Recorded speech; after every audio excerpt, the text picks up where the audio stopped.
Então vamos lá.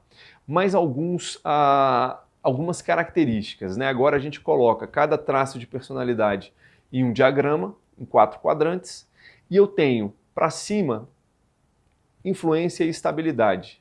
São perfis mais voltados para pessoas, como eu falei. Então a influência mais no sentido de se conectar. A pessoa que é autoinfluente, ela gosta mais de se conectar com muitas pessoas. É aquela que chega numa festa e fala com todo mundo, às vezes chega no meio da conversa, ela se distrai e vai conversar com outra pessoa. Conhece alguém assim?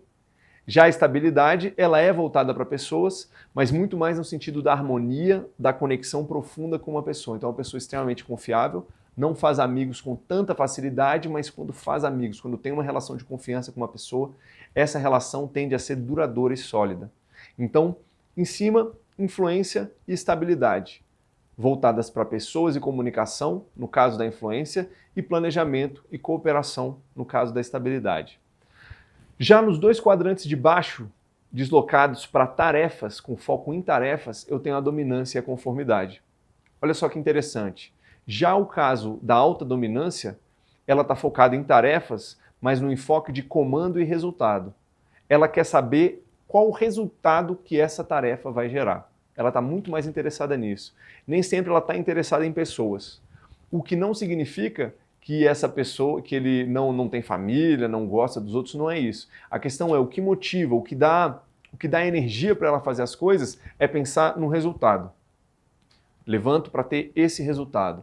Então ela está voltada para tarefas, enquanto a conformidade também está voltada para tarefas, mas a pessoa que é autoconforme ela já está mais preocupada com a execução, mais preocupada com os detalhes. Então, enquanto um autodominante tem mais facilidade para delegar as tarefas, ele tem mais dificuldade para delegar as decisões. Enquanto o autoconforme, ele não faz tanta questão das decisões, mas ele tem dificuldade de delegar as tarefas, porque ele acredita que ninguém vai conseguir fazer uma tarefa, uma atividade tão bem quanto ele.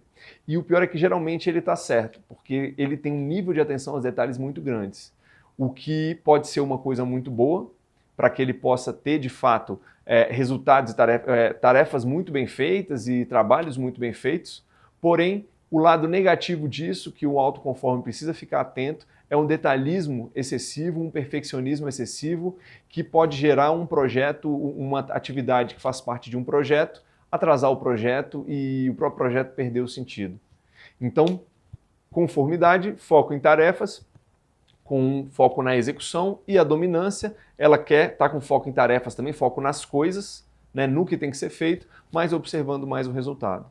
E aí eu tenho essa outra abscissa que vai para um lado estável, e com estabilidade e conformidade, que tem uma baixa necessidade de influenciar, ou seja, são pessoas que não têm tanta necessidade de falar o que pensa e perceber que as pessoas estão comprando aquela ideia. Ela se sente bem ouvindo os outros e o que ela acredita, o que ela sabe, guardando para si e tendo segurança naquilo, para elas é suficiente. Enquanto a dominância e a influência, deslocando a abscissa para o outro lado, já tem uma necessidade muito maior de influenciar, uma necessidade muito maior de falar para as pessoas o que ela pensa, de orientar e de que as pessoas deem para ele um feedback que elas concordam ou que elas acham que é por aí que a coisa tem que ser feita. Então, você observa uma pessoa autoestável e autoconforme em uma conversa num grupo, geralmente ela tende a ficar um pouco mais calada, observando e avaliando o que ela não concorda, ela não tem muita necessidade de falar, enquanto o influente e o dominante, às vezes, quando eles não têm essa consciência do seu perfil e têm essa característica educada e voltada para o que de fato é produtivo, eles têm o risco de tender a ficar discutindo, a querer impor suas ideias, a querer convencer muito os outros do que eles pensam, e geralmente quando pessoas com esses traços altos são inteligentes, são bem preparadas, elas correm o risco até de gerar um resultado negativo por estarem o tempo inteiro tentando convencer as pessoas do que elas pensam. Então, isso vem da alta necessidade de influenciar. Eu já vou deixar aqui uma coisa clara, que é importantíssima no conhecimento dos perfis comportamentais, é que o perfil ele inclina, mas ele não define.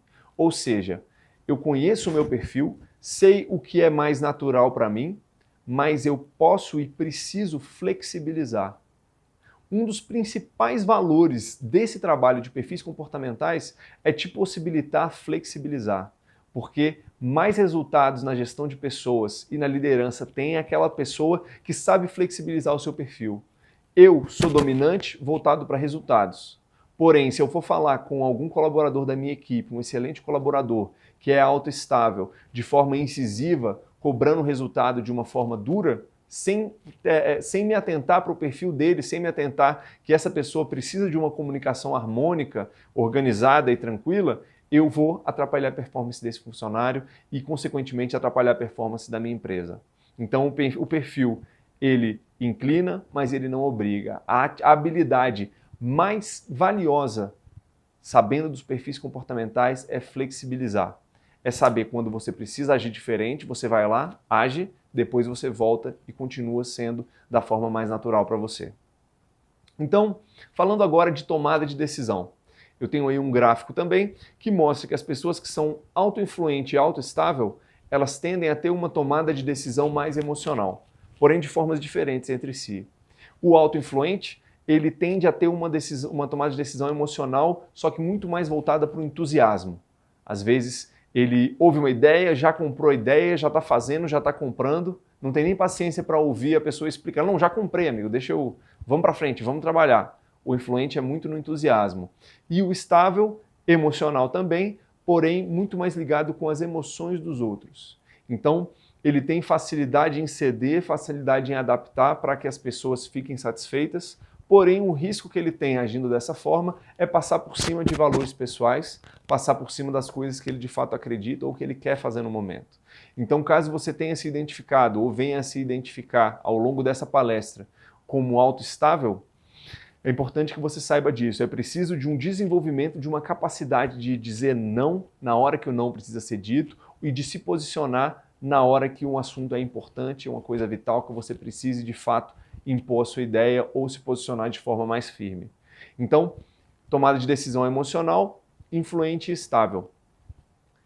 Para baixo, na abscissa eu tenho tomada de decisão racional, dominante e conforme. Autodominante, a tomada de decisão é mais racional, porém ela é rápida, ela é um pouco voltada para o resultado. Se eu acredito que esse projeto vai dar um resultado, eu vou e tomo a decisão rápida. Já o conforme, ele precisa tomar a decisão de forma mais racional, porém sabendo dos detalhes. Dificilmente ele vai tomar uma decisão sem conhecer todos os detalhes. Por isso, essa tomada de decisão racional, tanto do estável quanto do conforme, ela é mais demorada e a tomada de decisão do influente e do dominante, ela é mais rápida.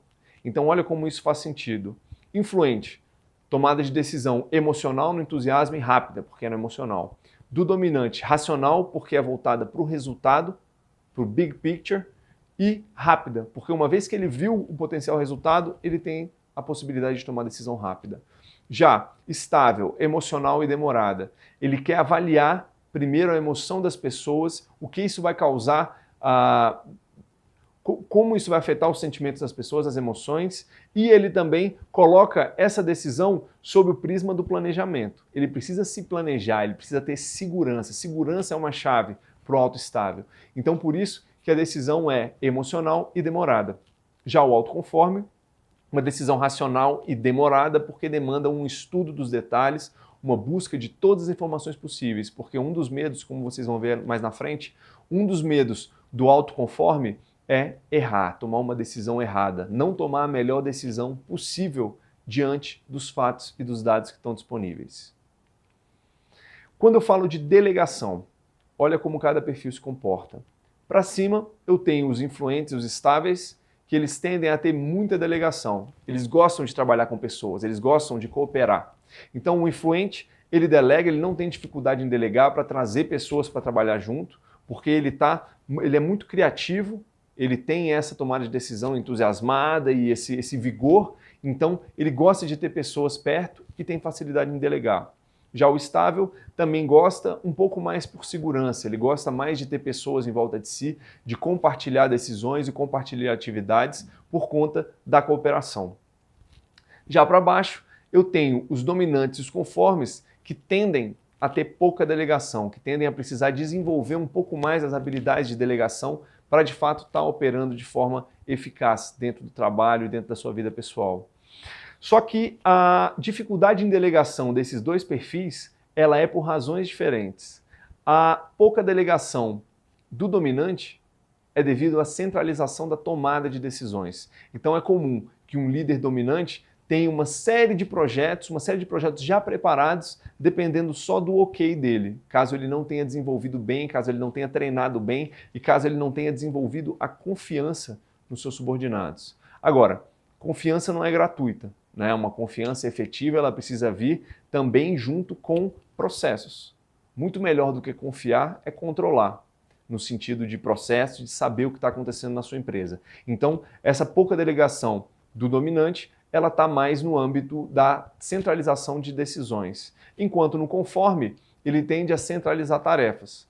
Porque, da mesma forma que eu falei antes, ele acredita que ninguém vai fazer a tarefa tão bem quanto ele. Então ele acaba correndo o risco de se sobrecarregar e por preciosismo, não necessariamente por preciosismo, mas por uma preocupação, por um interesse genuíno que as coisas saiam bem feitas, ele tende a se sobrecarregar e às vezes a entupir, a encavalar os processos, impedir que a empresa cresça, impedir que o departamento cresça por conta dessa dificuldade de centralizar. Então, para esses dois perfis, treinamento de equipes e desenvolvimento de processos. Fundamental, para que você tenha confiança, caso você seja desses perfis, que as pessoas vão ter diante de si as informações necessárias para se treinar, para se capacitar e para tomar as decisões, e também que os processos vão ser seguidos. Então, vão ter processos sólidos que vão orientar as pessoas a fazerem as coisas da forma correta dentro da sua empresa. Agora a gente tem aqui estilos de liderança. Por mais que hoje eu perceba que no mercado o líder dominante, a dominância é um traço valorizado em líderes, isso não é necessário que a pessoa tenha esse ou aquele traço para ser de fato um bom líder. É muito uma questão do estilo de liderança e da pessoa saber desenvolver os seus pontos fortes, suprir, desenvolver também seus pontos fracos e saber flexibilizar quando é necessário. Então, o D, um autodominante, ele tem uma liderança por autoridade, ele tem uma facilidade em comandar, tem uma energia, um vigor muito forte no trabalho, então ele tem a facilidade de dizer para cada pessoa o que fazer e de cobrar resultado, liderança por autoridade. Autoconforme, liderança por controle. Ele se sente bem quando ele tem processos bem definidos, quando ele tem indicadores, quando ele tem uma documentação definindo a forma que o trabalho tem que ser feito. Então ele lidera por controle nesse sentido. Ele precisa saber o que está acontecendo, precisa ter dados, indicadores, KPIs, para que ele possa seguir e executar dessa forma a liderança dele, atuar no que precisa ser atuado dessa forma, por controle. Já o autoestável, ele tende a ter uma liderança por planejamento. Ele é muito bom em planejar. Se existe uma tarefa, uma atividade que precisa de muito tempo e concentração para ser feita, ele é um perfil excelente para fazer essa tarefa. Então ele é um líder que se sente bem planejando a curto, médio e longo prazo as atividades da empresa ou do departamento. Então a estabilidade tem uma liderança por planejamento. Ele tem facilidade, por ser um bom cooperador também, em deixar claros os objetivos da empresa, em trazer as pessoas para as decisões e estimular, imprimir o planejamento no dia a dia da empresa. O líder influente, o líder com alta influência, tende a ter um estilo de liderança por conexão, por inspiração. Então ele é uma pessoa que faz as pessoas se sentirem queridas, faz as pessoas se sentirem bem, importantes dentro da empresa. Então ele usa esse atributo, essa facilidade para inspirar, para motivar as pessoas a darem o seu melhor. Ele é um líder que inspira confiança e que está sempre disposto a conversar, a estar junto com a sua equipe, com os seus liderados.